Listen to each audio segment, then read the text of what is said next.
Hello guys, welcome to my channel. तो आप सभी का मेरे चैनल पे बहुत बहुत स्वागत है। तो आज हम लोग चैप्टर 2 छोटा जादूगर का अभ्यास करने वाले हैं, यानी कि इसका प्रश्न उत्तर करने वाले हैं। तो सबसे पहले तो मैं आपको ये बताना चाहती हूँ कि इसका लेखक का क्या नाम है।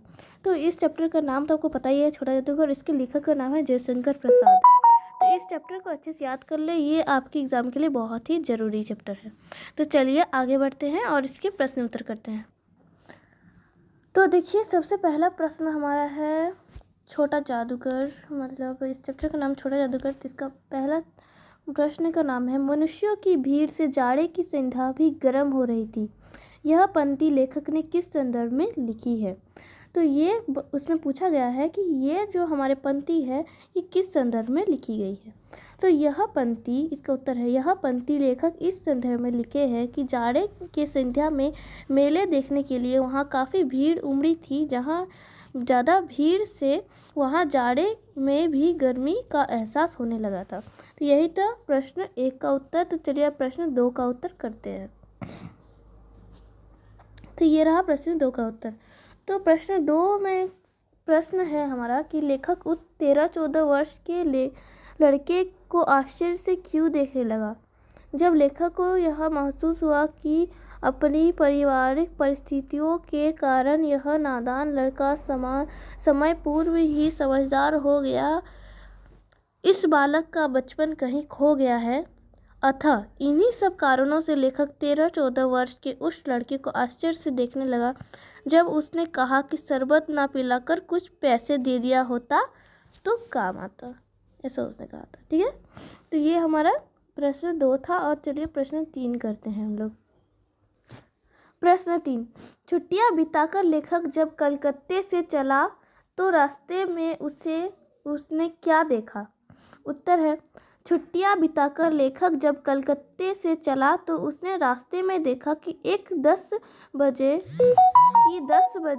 निर्मल धूप में जादूगर का रंगमंच सजा है। वहाँ बिल्ली रूठ रही है,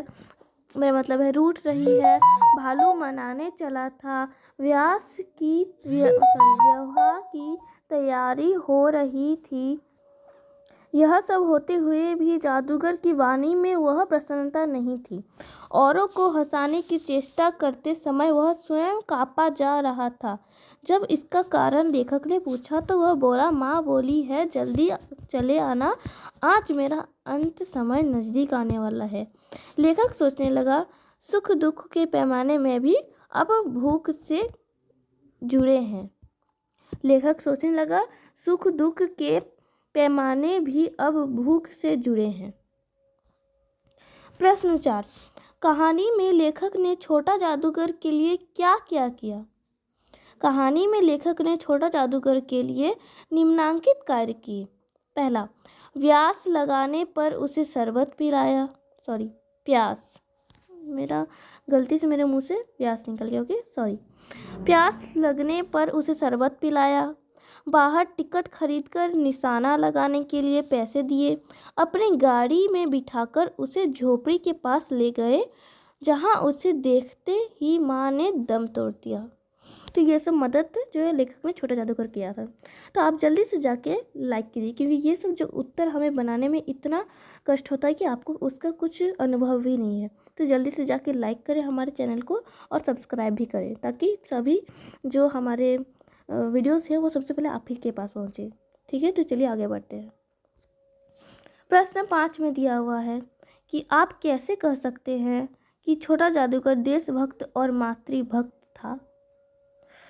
तो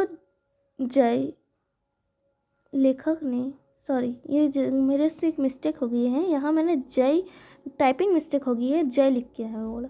तो वो जब होगा जब लेखक ने छोटा जादूगर से उसके बारे में जानना चाहा, तब अपने पिताजी को जेल में होने की बात गर्व से कहा देश के लिए।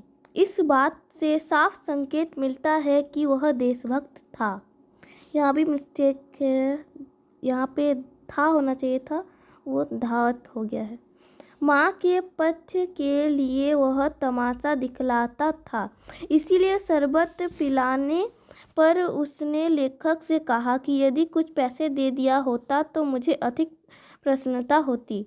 जब तमाशा दिखाकर वह जल्दी जाने लगा तो लेखक ने पूछा, उसने कहा, माँ बोली है जल्दी आना, मेरी अंतिम घड़ी समीप है। इस बात से उसे मातृभूमि होने की बात का पता चलता है।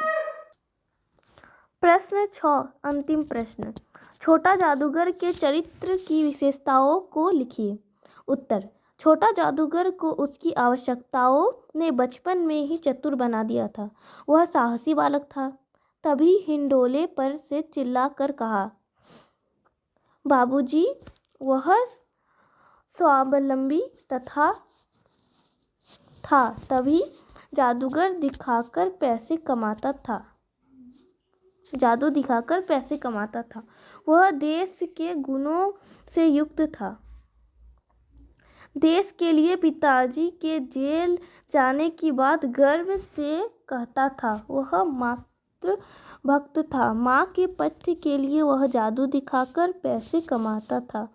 माँ के बुलाने पर वह उससे मिलने की जल्दी में जादू दिखाकर जा रहा था। उसकी पारिवारिक परिस्थितियाँ समय से पहले ही उसे समझदार बना दिया था। तो ये हमारा अंतिम प्रश्न भी पूर्ण होता है। तो thank you so much for watching my video. Like, share and subscribe my channel. So please subscribe. If you subscribe my channel, if you get my videos first. Okay, तो अभी के लिए हो गया है. Thank you. इसके बाद हम लोग पार्ट 3 का प्रश्न उत्तर करने वाले हैं. और इससे पहले की वीडियो अगर आपने पार्ट 1 पुष्प की अभिलाषा का नहीं देखा है तो देख ले. तो आज के लिए हमारा ये चैप्टर यानी कि पाठ छोटा जादूगर समाप्त होता है, जिसे जयशंकर प्रसाद जी ने लिखा है. तो इसके पोएट का नाम आप जरूर याद कीजिएगा. ये जो आपके एग्ज़ाम में ये आता है तो आप इसका पोएट का नाम जरूर याद कर ले. छोटा जादूगर, जयशंकर प्रसाद. धन्यवाद. नमस्कार. बाय.